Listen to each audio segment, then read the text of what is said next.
Five Nights at Freddy's is one of the most complicated and layered stories in gaming history, spanning over a decade of games, books, and now a major motion picture. What started as a simple indie horror game about surviving nights as a security guard has evolved into a sprawling narrative about family tragedy, corporate corruption, technological horror, and the terrible things that happen when grief and ambition collide.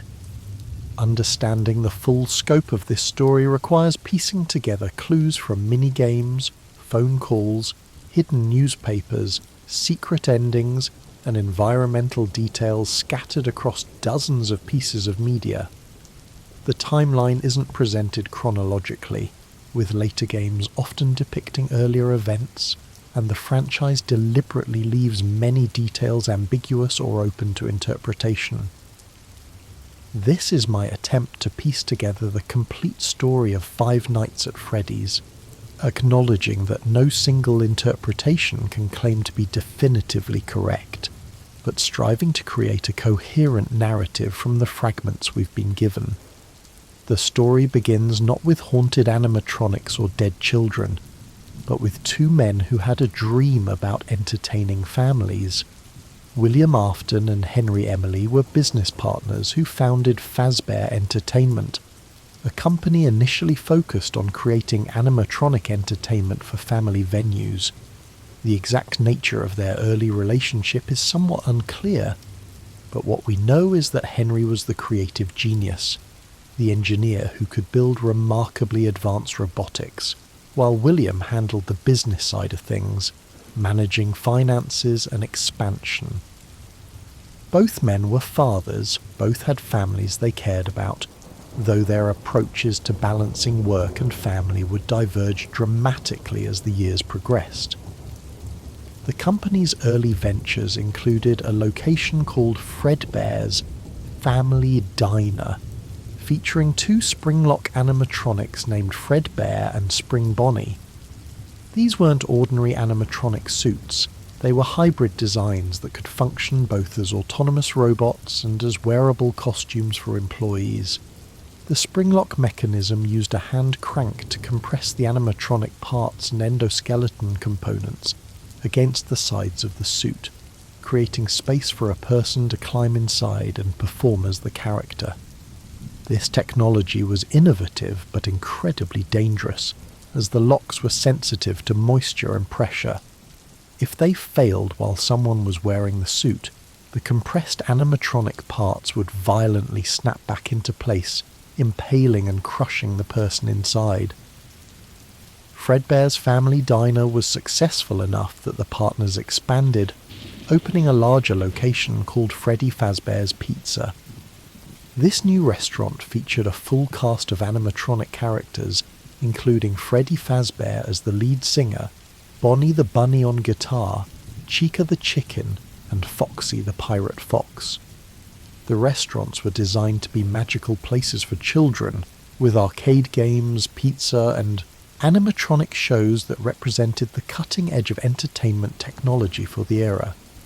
The business was thriving, families loved the attractions, and it seemed like William and Henry had built something that would last.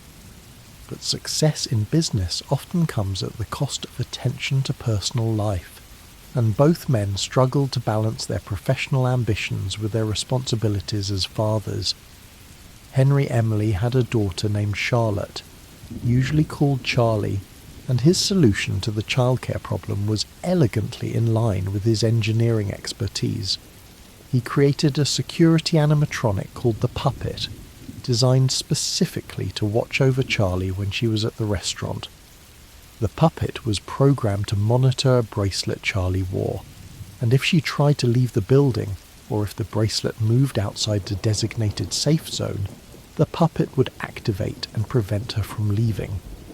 It was a technological solution to a parenting problem, allowing Henry to work while ensuring his daughter remained safe within the restaurant. This decision would have devastating consequences that would haunt Henry for the rest of his life. William Afton's approach to childcare was less sophisticated and more pragmatic. He had 3 children, an older son named Michael, a younger son whose name remains debated within the fan community, and a daughter named Elizabeth. Rather than engineering a solution, William simply made his older son Michael responsible for watching his younger siblings while William worked.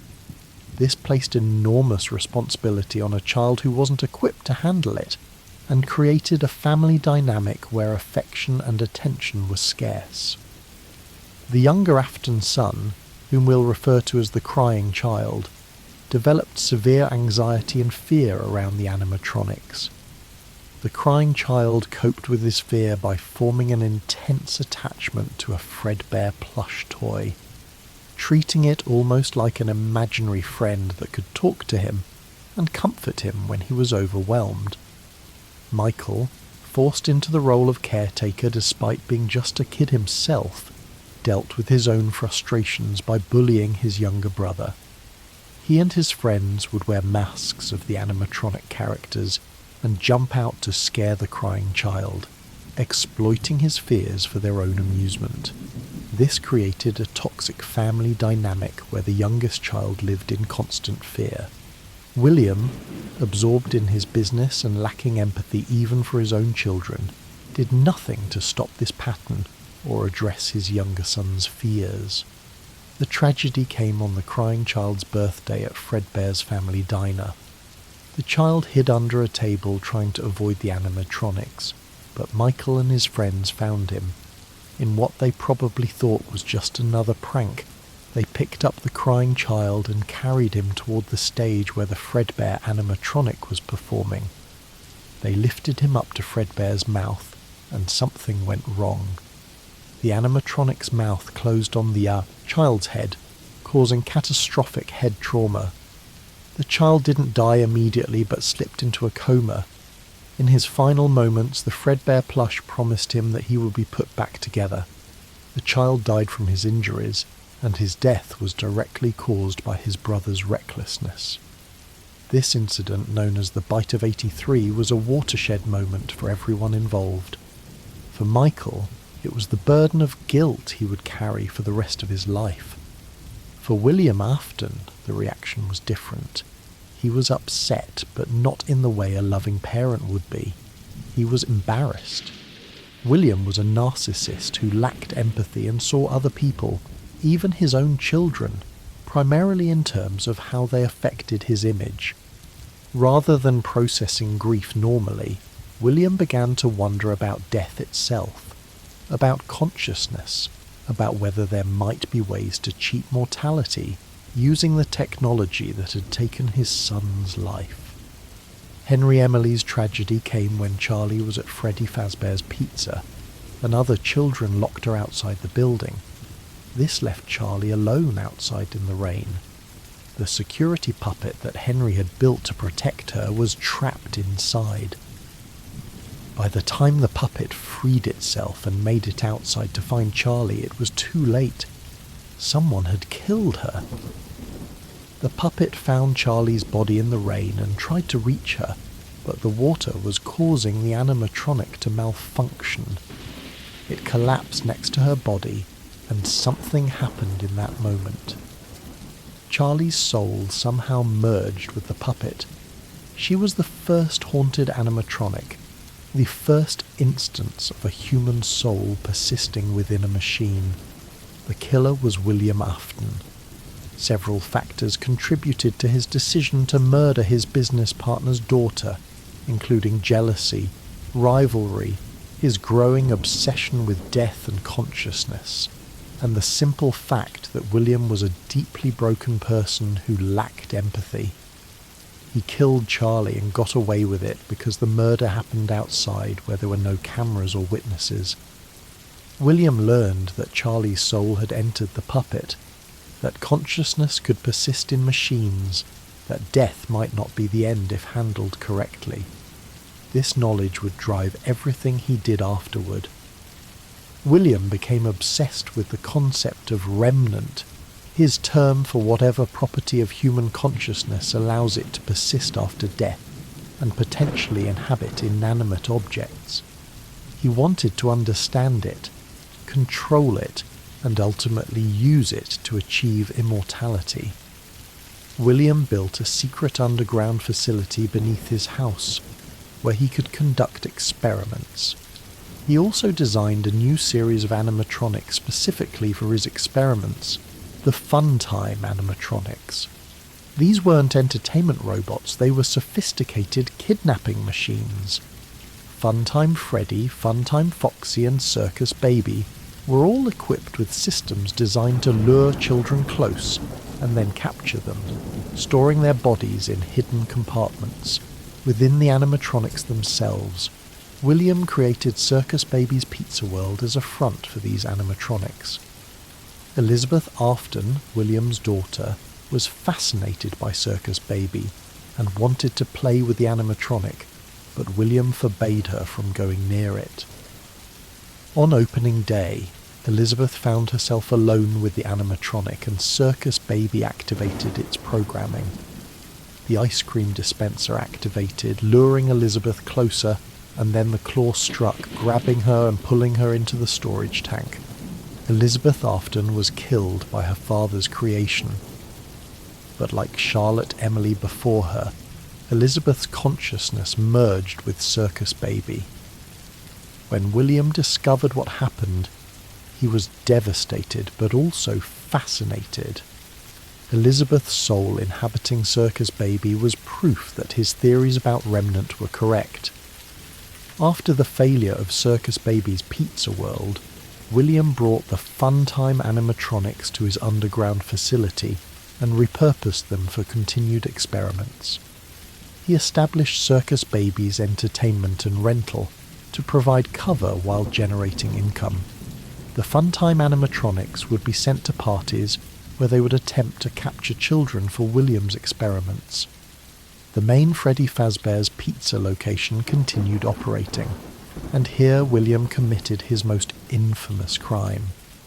In what became known as the Missing Children incident, William lured 5 children into a back room and murdered them.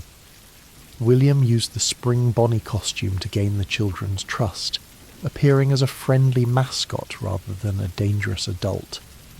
The 5 children were Susie, Gabriel, Jeremy, Fritz, and Cassidy. Their bodies were hidden inside the animatronic characters, Susie in Chica, Gabriel in Freddy, Jeremy in Bonnie, Fritz in Foxy, and Cassidy in Fredbear, also known as Golden Freddy. The puppet, containing Charlie's soul, became aware of what happened and felt a responsibility to help them. She approached each animatronic containing a dead child and helped the children's souls attached to the machines that held their bodies.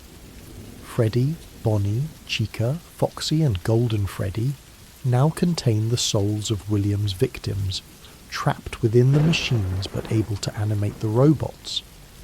These children retained some consciousness and memory, knowing they'd been killed by someone in a mascot costume, and they became hostile to adults while remaining friendly toward children. Fazbear Entertainment attempted to cover up the missing children incident, but it was impossible to keep 5 missing children completely secret. Security footage showed someone in a Spring Bonnie costume leading children away, but without clear identification and without bodies, there wasn't enough evidence to arrest anyone. William was questioned but never charged. The incident devastated business, and the original Freddy Fazbear's Pizza location closed down. Fazbear Entertainment opened a new location, with updated toy animatronics including Toy Freddy, Toy Bonnie, Toy Chica, and Mangle. These incorporated facial recognition systems tied to criminal databases, Henry's attempt to prevent another tragedy.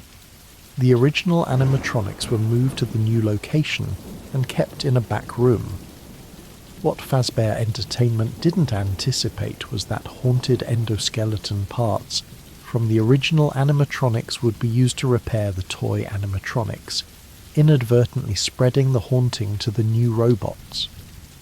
William struck again at the new location, using the Spring Bonnie costume to lure more children.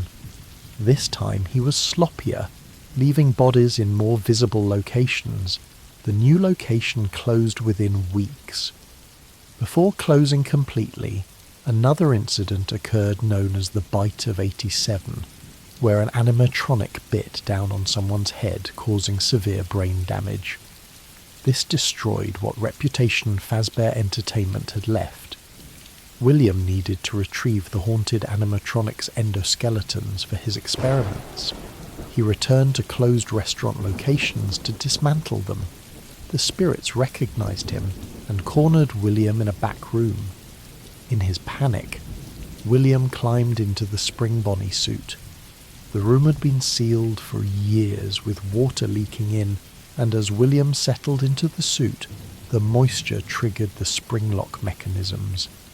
The locks failed, and the animatronic parts violently snapped into position, impaling William from inside.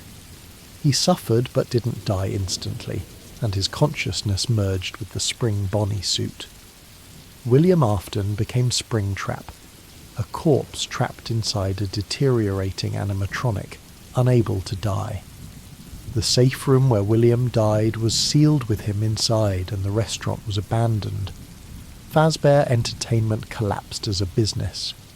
William remained trapped in the safe room for years, conscious but unable to move, experiencing purgatory. The other animatronics also remained in abandoned buildings, spirits unable to move on. Michael Afton had been living with guilt over killing his younger brother. His relationship with his father was complicated by abuse and manipulation. William had used Michael over the years to carry out tasks related to his experiments. When William disappeared, Michael followed instructions that led him to his father's underground facility. The Funtime animatronics, still operational and containing Elizabeth's soul in Circus Baby, enacted a plan to escape. The animatronics combined into a single entity called Enard and used a device called the Scooper to remove their endoskeletons. Then they used the Scooper on Michael, removing his internal organs and leaving just his skin as an empty vessel. Enard climbed inside Michael's body, wearing him like a suit to pass as human. This worked temporarily, but human bodies decay. Michael's skin rotted and turned purple. Eventually Enard ejected itself, leaving Michael's corpse behind. But Michael didn't stay dead. The Scooper had injected him with remnant, allowing consciousness to persist. Michael became a walking corpse animated by remnant and determination. Michael's motivation changed. He now understood his father's crimes and felt complicit by helping. Michael decided to find his father and stop him, to end whatever William was planning. Michael began searching for William, investigating old locations and following rumours about haunted animatronics. Decades passed.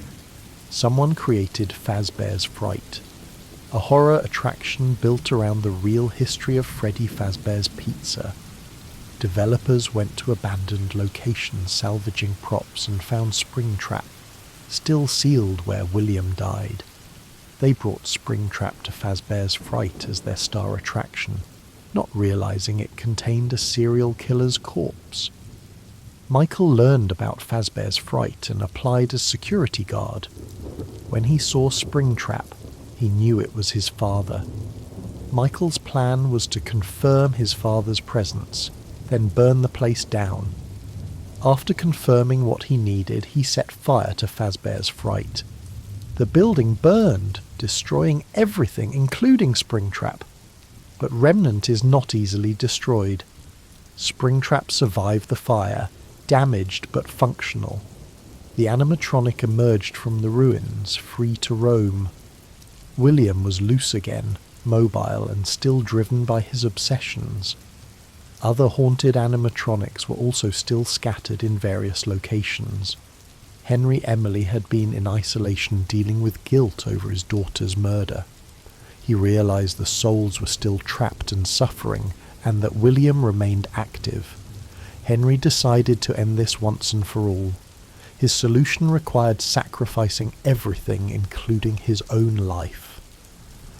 Henry created a new Freddy Fazbear's Pizza location designed as a trap. The basement had a labyrinthine layout where animatronics could be lured and prevented from escaping. Henry advertised positions knowing certain individuals would be drawn. Michael saw the advertisement and applied. Henry created Lefty, an animatronic designed to capture and contain the puppet. The plan was to gather all haunted animatronics in one location, then set the building on fire to destroy the animatronics and release the trapped souls. The plan worked. One by one, animatronics appeared. Molten Freddy, which was what Enard had become, appeared in the back alley. Scrap Baby, the rebuilt form of Circus Baby containing Elizabeth, found her way there. Springtrap, now called Scrap Trap, was drawn to the location. Lefty successfully captured the puppet. Michael worked through the week, salvaging these animatronics and bringing them into the building, unknowingly following Henry's plan. Michael suspected something was wrong, but continued because he wanted the same outcome. On the final night, Henry revealed his plan through a speech over the audio system. He addressed each trapped entity individually. To Elizabeth, he apologized and explained she'd be destroyed. To the murdered children inside Molten Freddy, he acknowledged their suffering and promised it would end. To William, Henry's message was filled with rage, calling him a monster and promising hell awaited. To Michael, Henry acknowledged Michael probably knew what was coming and wanted to be there because living with what he'd done was unbearable. To Charlie inside the puppet, Henry spoke with love and grief, apologizing for failing to protect her and promising to save her now by giving her the release she deserved. The building burned. Henry rigged systems to fail, exits to be blocked, and the structure to burn intensely. Michael, Henry, and all animatronics were trapped as fire consumed everything. The heat melted the animatronics, destroying remnant and releasing souls. When ashes cooled, investigators found remains, but nothing revealing the full story. Henry's plan succeeded. Animatronics were destroyed and most souls were freed. For most spirits, the fire accomplished what Henry intended. Charlie finally found peace after decades trapped. The murdered children's spirits were freed, their consciousness moving on. The implication is that Charlie helped guide them to a peaceful afterlife, creating a space resembling Freddy Fazbear's Pizza without horror, where they could exist as the children they'd been. This metaphysical space, called Happiest Day, represented the release these souls needed. But not everyone moved on. Cassidy, the spirit inside Golden Freddy, was different. Cassidy had suffered more brutally than others, killed via springlock failure.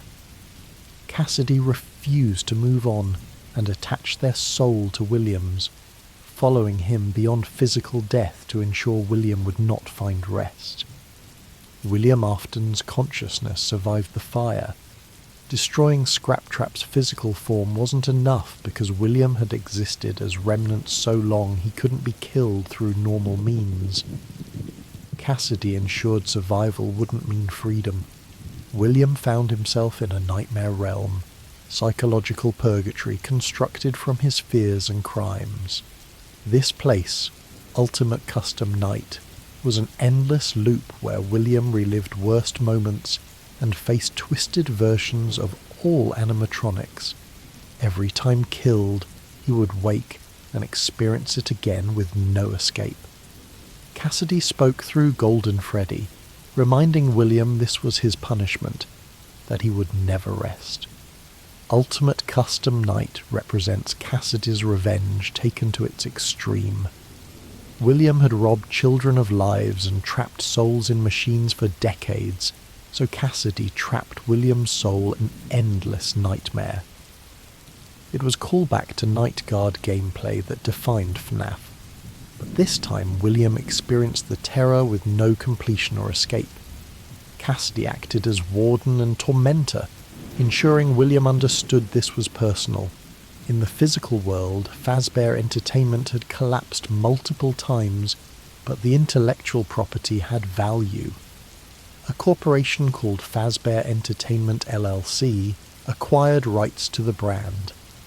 This new corporation was interested in rehabilitating the brand by monetizing dark history. They developed a virtual reality game called Help Wanted, allowing players to experience scenarios based on infamous incidents. The game was positioned as proof horror stories were just stories. During development, game developers acquired old circuit boards from original animatronics to use as reference. These circuit boards had been present during hauntings and exposed to remnant. When circuit boards were scanned and incorporated into the digital game, something unexpected happened. A digital ghost, a computer virus with consciousness and malicious intent appeared in the code. This entity, known as Glitchtrap or Malhare, was a digital manifestation of William Afton. Some fragment of William's consciousness had been stored in circuit boards, and when digitized, that fragment transferred into virtual space. Glitchtrap was William Afton existing as computer code, no longer bound to physical form but still conscious, manipulative, and dangerous. The entity began corrupting Help Wanted, inserting itself into scenarios and seeking ways to escape digital space and return to physical world. Glitchtrap couldn't directly manifest physically, but could influence people interacting with the game. The entity sought a follower to manipulate and possess, using them as a vessel to act in the real world. One game developer encountered Glitchtrap repeatedly during work.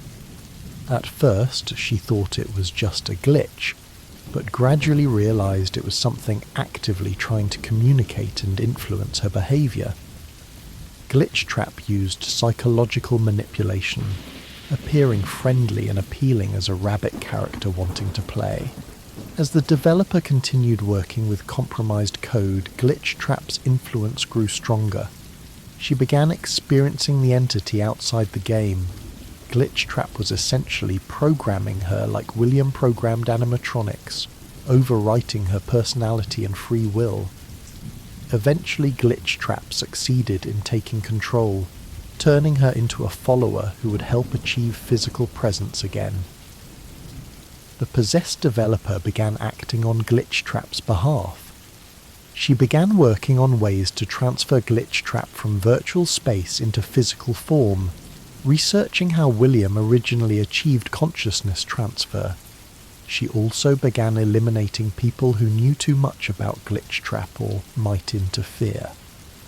The line between her original personality and Glitchtrap's control blurred.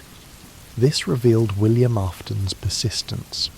Even after physical body destroyed multiple times, even after remnant burned and soul trapped in Nightmare Realm, William found another way to continue existing. Circuit boards served as unexpected backup. This suggested William might be effectively unkillable, that his narcissism and will to survive had become so strong he would find ways to persist regardless. Help Wanted was eventually released with Fazbear Entertainment LLC covering up issues. Players worldwide experienced the game without realizing they interacted with scenarios based on real murders. Most players encountered Glitchtrap as just an Easter egg. A few players experienced something more, feeling watched or compelled to do things they wouldn't normally do. Glitchtrap had escaped containment, spreading to any copy of the game, potentially influencing thousands of people. One player became important to subsequent events. This young woman worked at Fazbear Entertainment, with access to restricted areas. She encountered Glitchtrap and fell under its influence, becoming a follower identifying herself as Vanny. The name combined bunny referencing Glitchtrap's rabbit appearance with possibly her own name. Vanny became Glitchtrap's primary agent in physical world, carrying out instructions toward goals involving continuing William's work of murder and remnant collection. Vanny created a rabbit costume mirroring the spring bonnie suit William used during murders, and began planning abductions paralleling what William did decades earlier. She represented the next generation of the cycle, proof William's evil could propagate through influence even without direct physical presence. Fazbear Entertainment LLC, having successfully monetized dark history through Help Wanted, decided to go further by creating the Mega Pizzaplex. This facility was enormously ambitious, essentially an entire mall combined with amusement park and Freddy Fazbear's Pizza restaurant under one roof.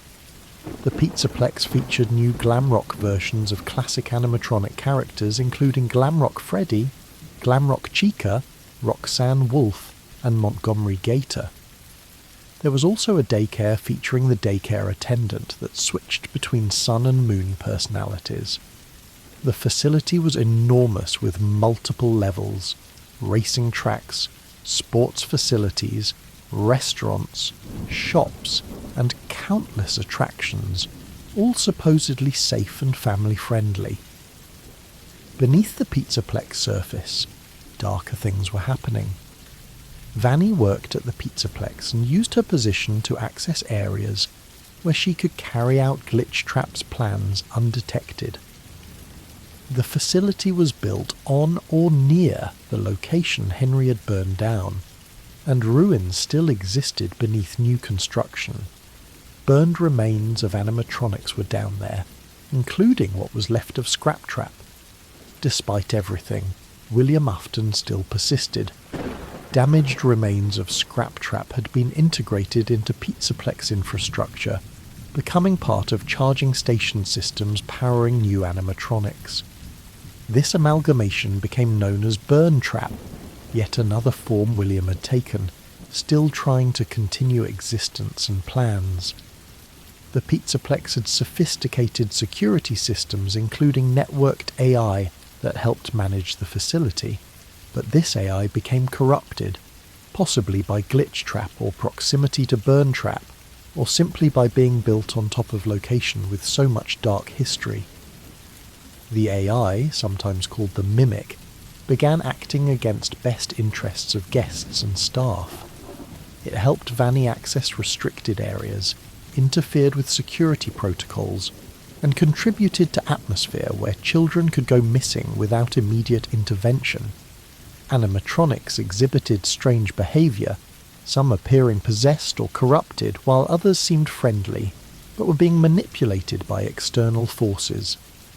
A child named Gregory ended up trapped in the Pizzaplex after hours, hiding from Vanny who was hunting him for reasons connected to Glitchtrap's plans.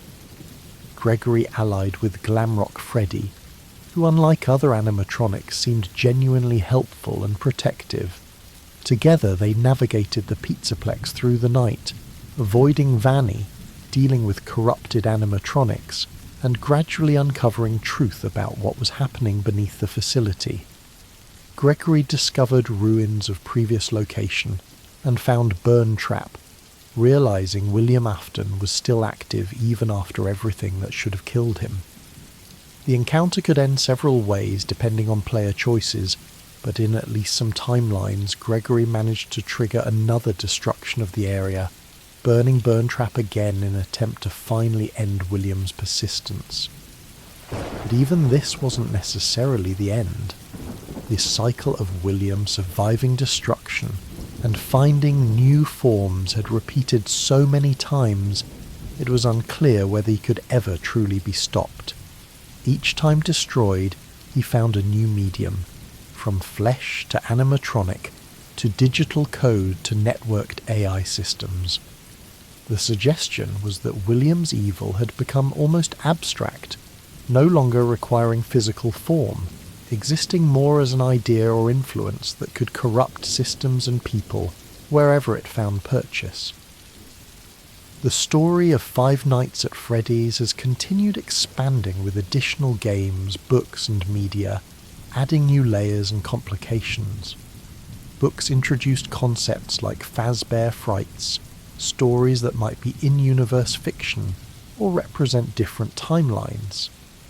Tales from the Plex books added more lore about Remnant and Agony as quasi-scientific concepts. Security Breach received Ruin DLC, a story taking place after the main game where the Plex has been abandoned and damaged, with new protagonist Cassie searching for Gregory, but finding something more complicated and dangerous. The lore has expanded to include the Mimic, an AI or animatronic that can mimic human behaviour, potentially explaining some incidents as technological rather than supernatural, but also adding new ambiguity about which events were hauntings versus advanced technology being misused. Throughout expansion, certain core themes remain consistent. The story is about family and terrible things happening when parents fail children. William failed his children by being neglectful, abusive, and eventually creating machines that killed them or killing other people's children. Henry failed Charlie by trusting technology instead of providing direct care, resulting in her death and decades of suffering. Michael failed his younger brother through bullying and recklessness, spending his life trying to atone. The story is about cycles of violence and how trauma perpetuates across generations.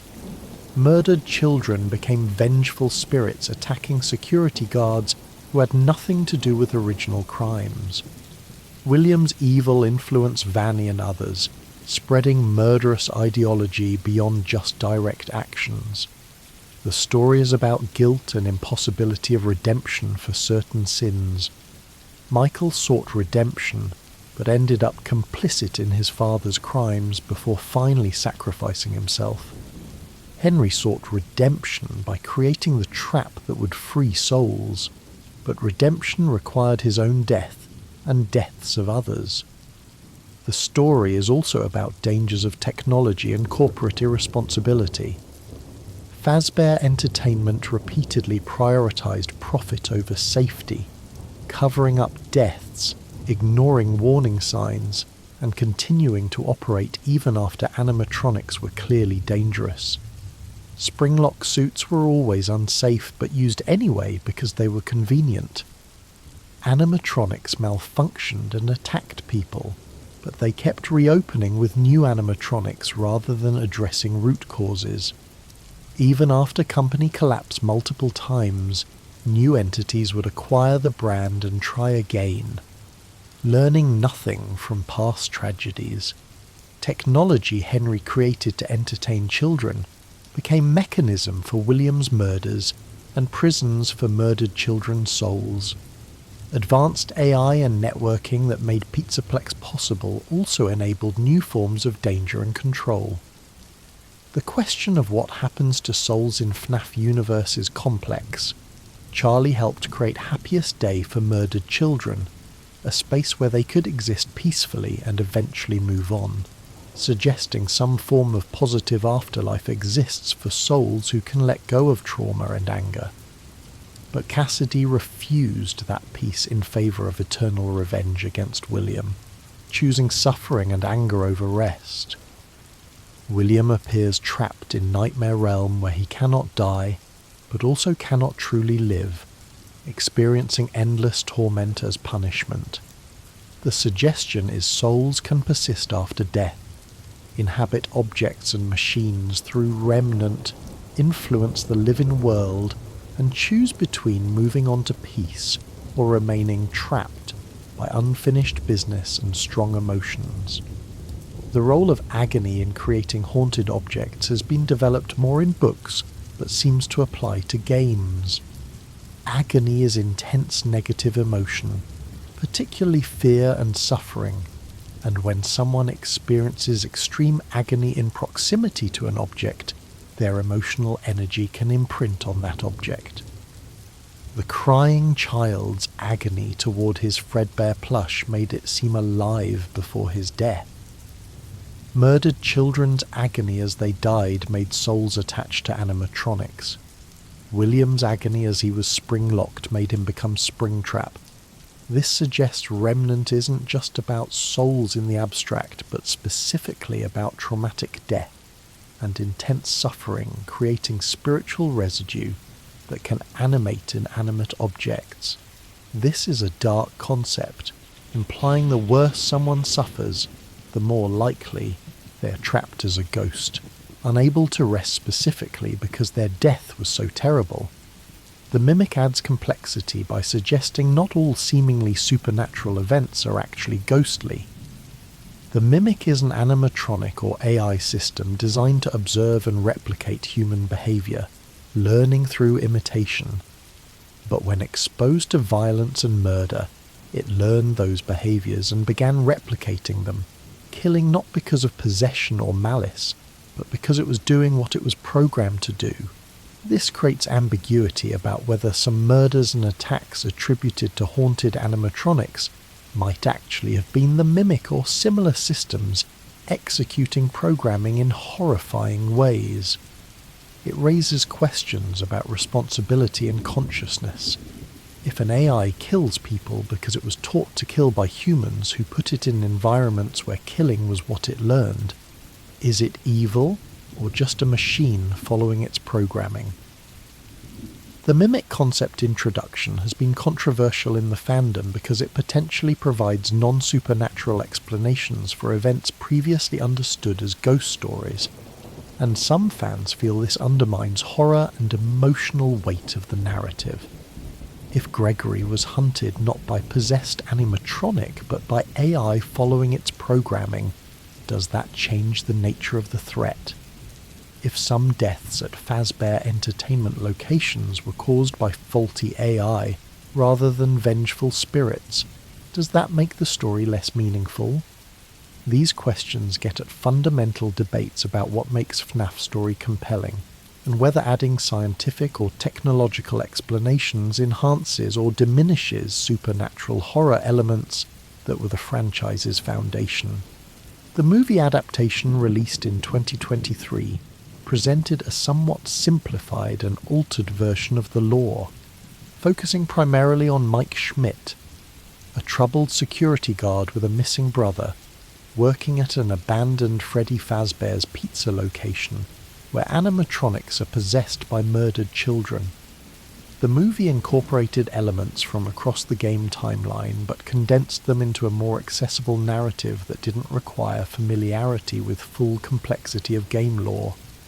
The movie confirmed that the core story of murdered children possessing animatronics was the heart of the franchise, even as other media had expanded far beyond that original concept.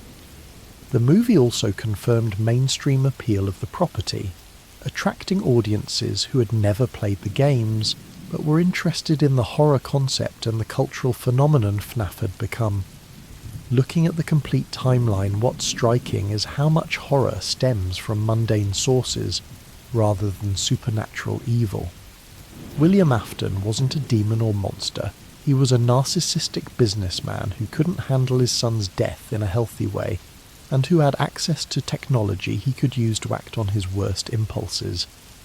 Henry Emily wasn't a mad scientist.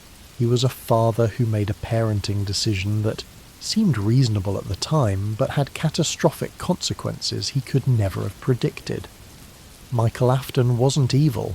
He was a kid who bullied his younger brother in ways thousands of kids have bullied siblings, but because of circumstance and bad luck, his bullying resulted in death rather than just hurt feelings.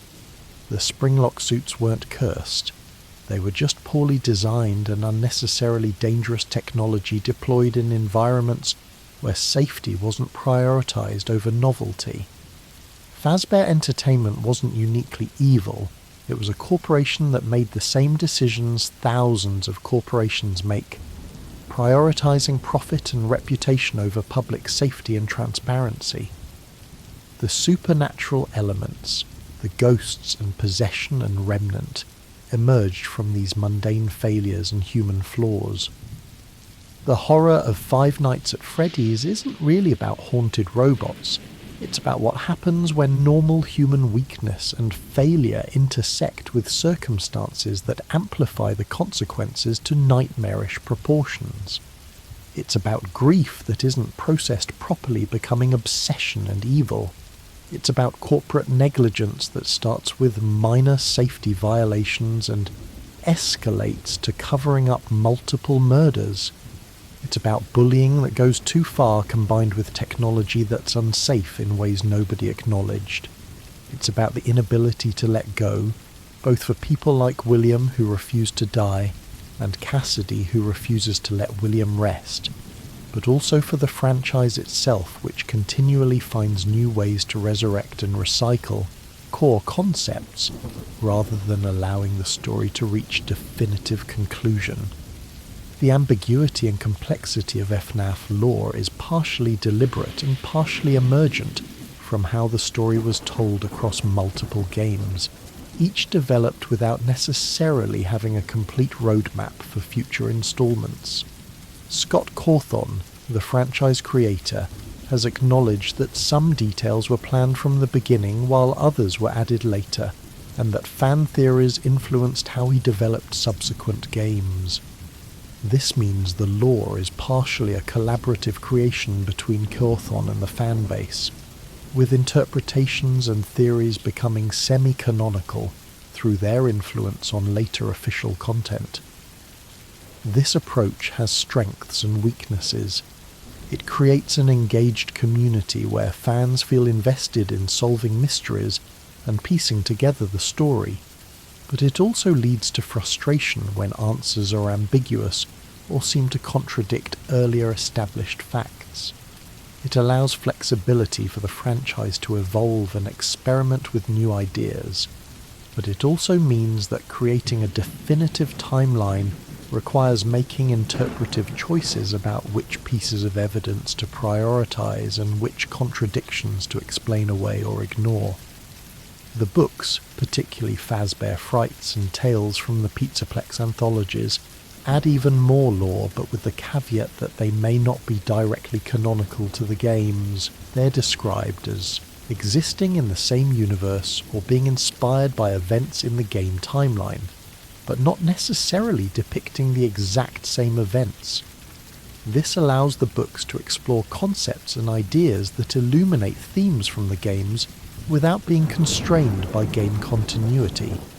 Stories in these books explore concepts like remnant in detail, showing how it can be extracted and manipulated, describing its properties and effects, and generally treating it like a science fiction technology rather than pure supernatural phenomenon.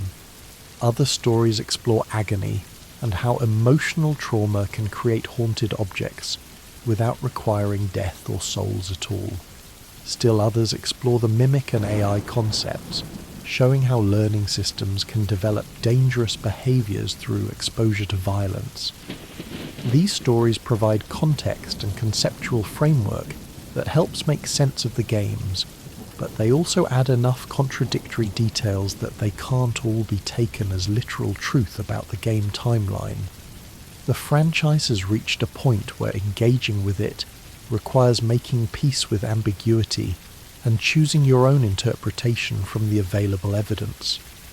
There are multiple valid ways to understand the timeline, the character motivations, and the mechanics of how remnant and possession work.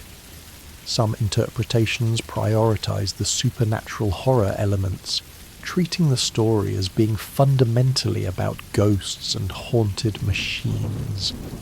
Other interpretations prioritize the technological and psychological elements, treating the story as being about how advanced AI and human psychology can create horror without requiring supernatural explanation.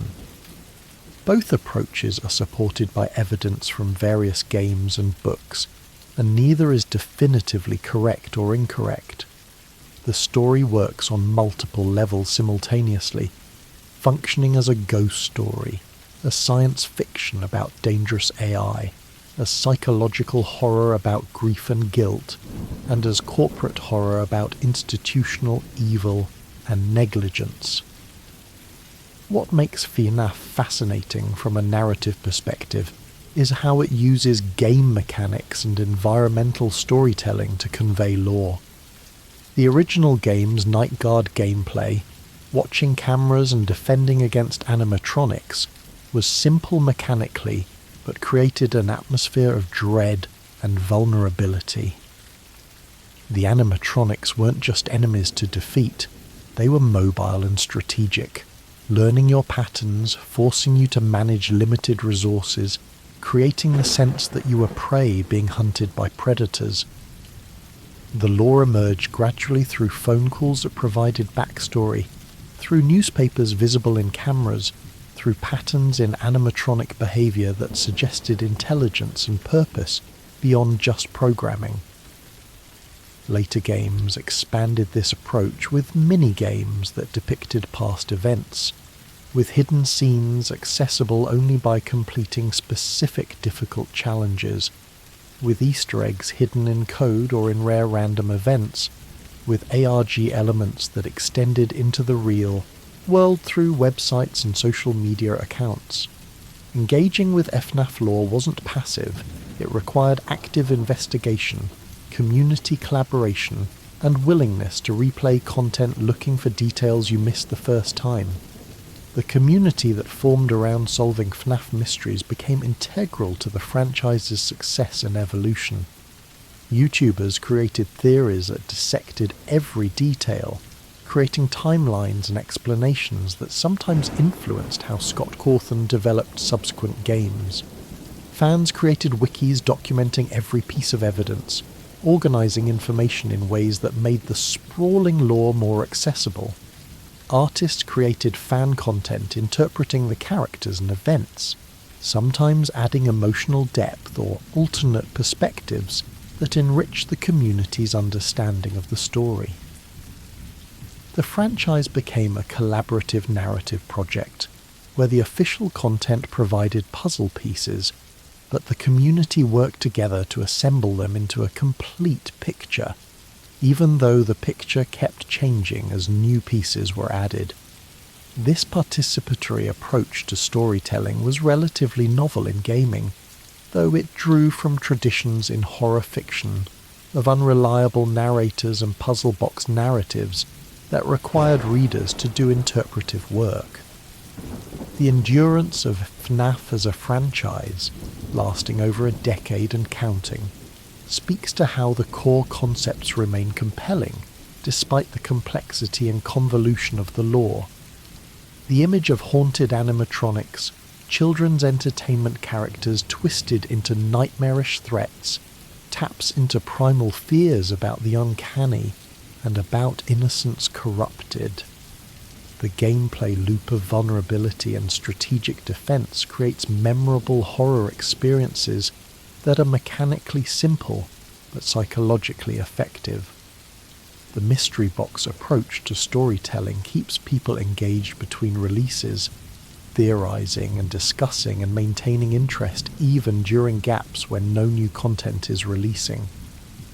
The willingness to experiment with different gameplay styles, from survival horror to AR experiences to social deduction games, keeps the franchise fresh rather than just repeating the same formula, and the core themes about family, grief, guilt, and the persistence of trauma remain emotionally resonant even as the specific details of the plot become increasingly convoluted. Looking at where the franchise stands now, there are still unresolved questions and ongoing storylines. What exactly is the Mimic, and how does it relate to William Afton and Glitchtrap? What happened to Vanny and Gregory after the events of Security Breach and Ruin? Are there still souls trapped in machines, or have they all found peace? Is William truly gone, or will he find yet another way to persist? What is Fazbear Entertainment LLC planning next, and will they ever be held accountable for their exploitation of tragedy? These questions ensure the franchise can continue evolving, but they also mean that anyone seeking complete, closure or definitive answers will be disappointed. FNAF is a story that seems fundamentally resistant to ending, both in terms of its internal logic where evil keeps finding new forms, and in terms of its commercial reality where success incentivizes continued expansion rather than conclusive resolution. The complete lore of Five Nights at Freddy's is ultimately a tragedy about people who couldn't let go. William couldn't let go of life and continued existing long past when he should have died. Casti couldn't let go of revenge and trapped William in eternal torment rather than accepting peace. The murdered children couldn't move on until someone helped them process their trauma and find happiness. Michael couldn't escape his guilt and spent his undead existence trying to fix things. Henry couldn't forgive himself for Charlie's death until he sacrificed everything to free her soul. Fazbear Entertainment as an entity couldn't let go of the brand even after multiple disasters proved the concept was cursed. And the franchise itself keeps returning to the same locations, the same characters, the same core conflicts, unable or unwilling to move beyond its foundation. This pattern of repetition and return gives the story a cyclical quality, where nothing is ever truly resolved, just transformed and repeated in new configurations.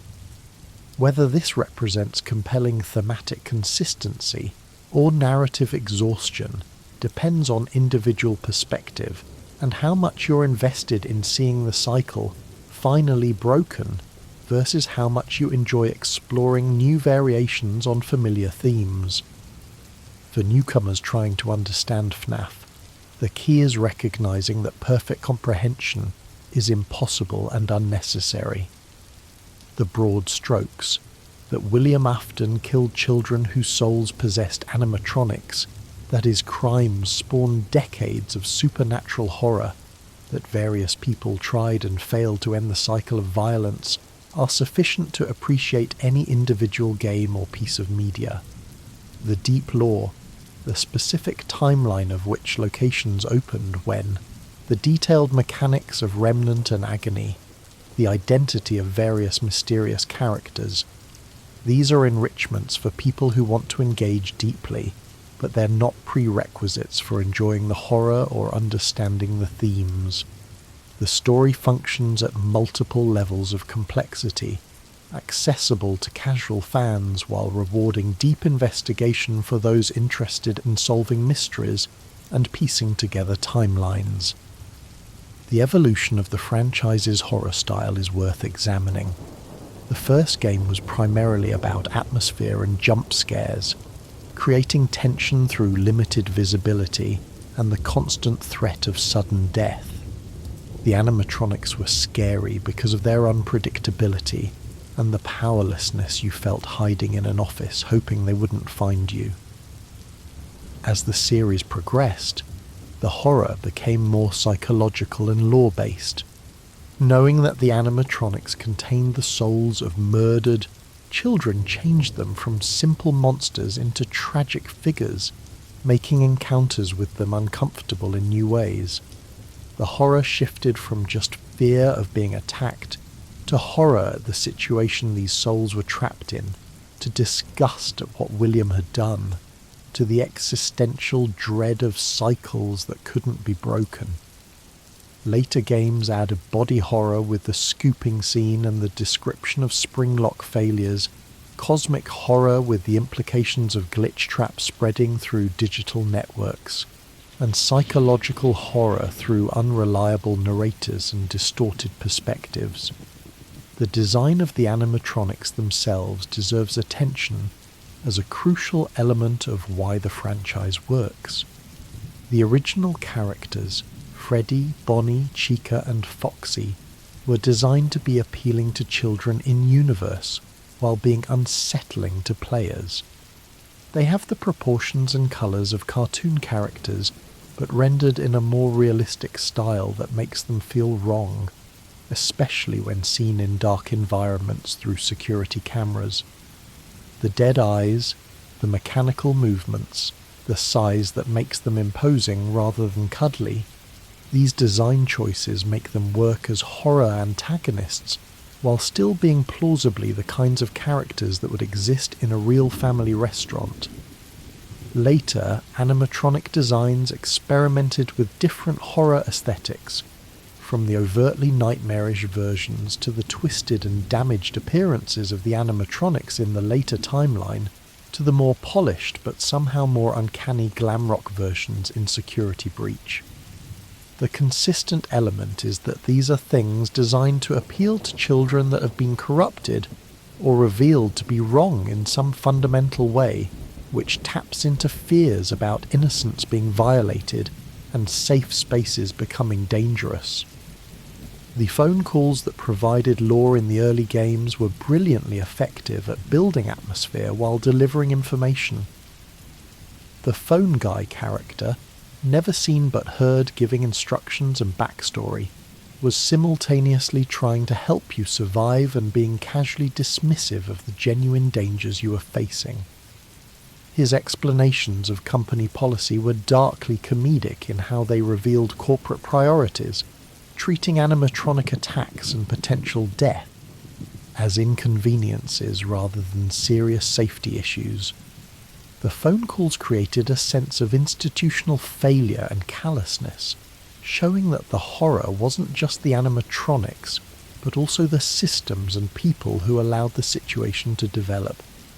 Later games moved away from phone calls toward other delivery methods like cassette tapes, computer text, or environmental storytelling, but that original approach of having someone calmly explain terrifying things while downplaying the danger remained influential. The fanbase's relationship with the lore has been complex and sometimes contentious. Some fans became deeply invested in solving every mystery and understanding every detail, treating games like intricate puzzles that had definitive solutions if you were smart enough to find them. Others preferred to engage with the characters and horror elements without worrying about timeline accuracy or canonical explanations. Still others enjoyed creating their own interpretations and alternate versions of the story, treating the official lore as suggestions rather than rules.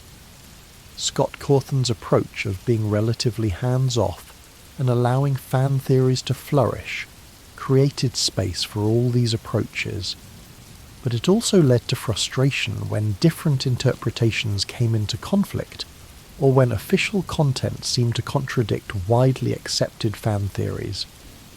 The community developed a culture of theory crafting where proposing explanations and debating evidence became as much a part of the FNAF experience as actually playing the games.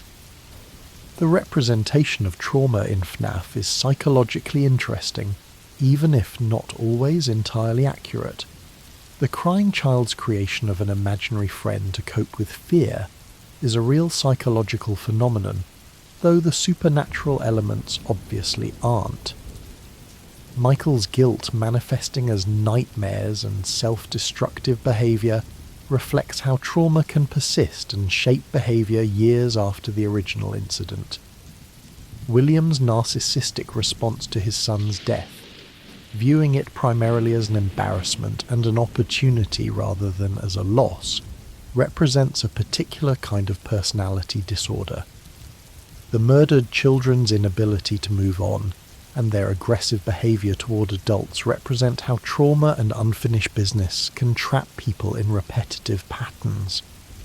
The puppet's compulsion to protect children, even in death, reflects how strong motivations and sense of responsibility can persist beyond normal limits.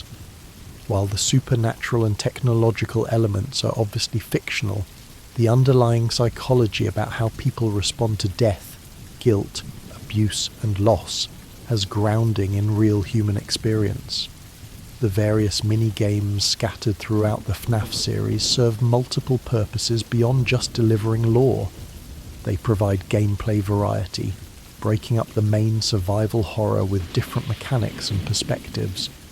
They offer visual storytelling that can convey information without dialogue or explicit explanation, showing events through symbolic or simplified graphics that require interpretation.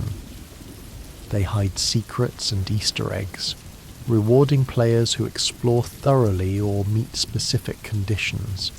and they create mystery and ambiguity, as the simplified graphics and lack of clear context mean that minigames are often subject to multiple interpretations and extensive debate.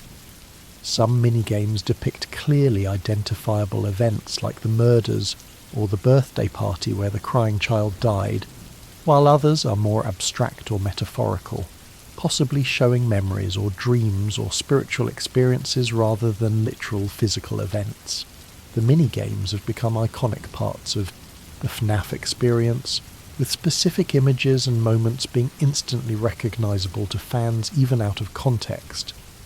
The impact of FNAF on the horror gaming genre and on indie game development is significant.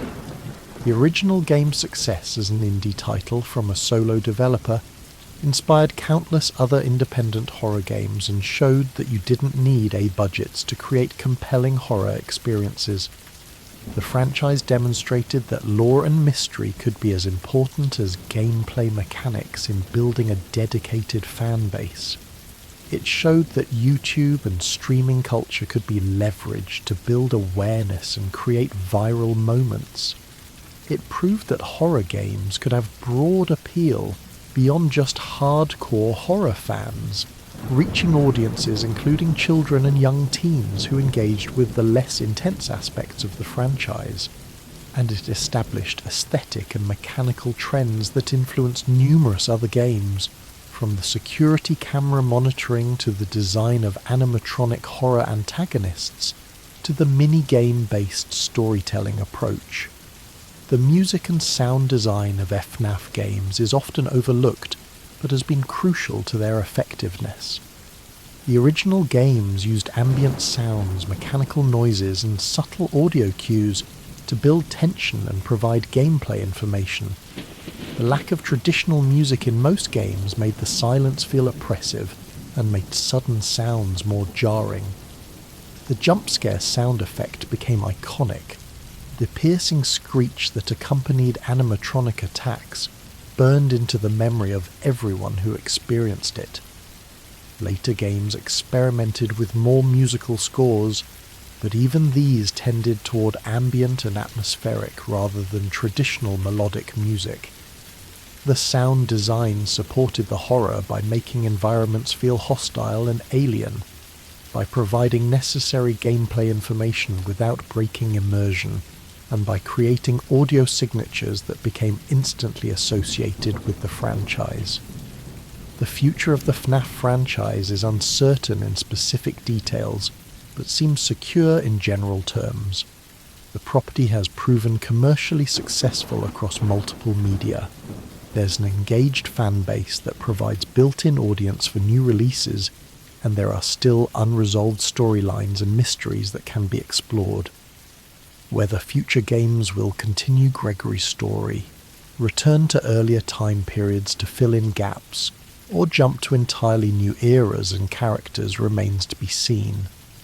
The challenge for the franchise going forward is balancing the desire for answers and resolution with the risk of over-explaining and removing the mystery that makes the lore engaging.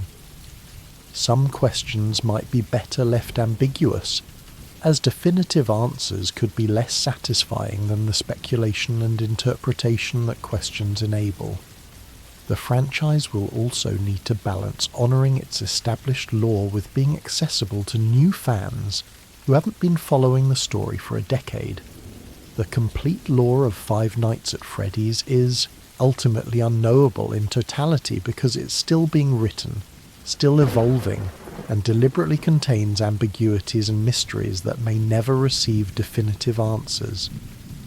What we can understand is the core tragedy of children who died violently and couldn't rest, of a father whose grief became twisted into something monstrous, of families destroyed by violence and negligence, and of attempts at redemption that required ultimate sacrifice.